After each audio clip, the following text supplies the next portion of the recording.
સવારમાં પેલા 5 વાગે ઉઠીને પાછું કરી દીધું હાલવાનું ચાલુ. હા ભાઈ મારા પર લાઇટ ચમ કરે ઓળખી ગયા લાગે. હા અને પડી સવાર પાર્ટી નીચે થઈ ગઈ એટલે ભજીયા થોડાક ઉપાડી લીધા. જય હો થા કે બીજા ઈ આ કઈ નહીં. અને આઈ જો બોર્ડ દેવી 3 રસ 2 દિવસ નારિયેળ પાણી પીવું પણ કોઈ પીવરાવે તો ને પણ પછી છેલ્લે ઓમ ભાઈ પીવરાવ્યું તો મજા આવી હો. વાહ કલાકાર વાહ. ફાઇનલી પહોંચી ગઈ ત્રીજો પડાવ એટલે કે બોરદી મને મંદિરે. આ છે શ્રીરામ કંદમૂળ રામ ભગવાન વનવાસમાં ખાતા હતા અમે થોડું તું મેરે સે પ્યાર કરતી કે નહીં બતા દે ટોલા પડી ગયા લાગે જોવા જતો ઉપરથી જુનાગઢ ગામ કંઈક આવું દેખાય. અને ફાઇનલી પરિક્રમા થઈ ગઈ અમારી પૂરી અને આ અમારી સેલ્ફી અને કરી લીધા ભવનાથ દાદાના દર્શન. હર હર મહાદેવ.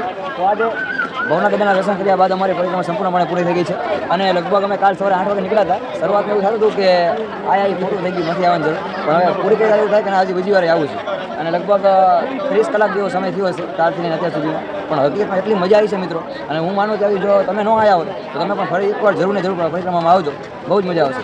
Thank you.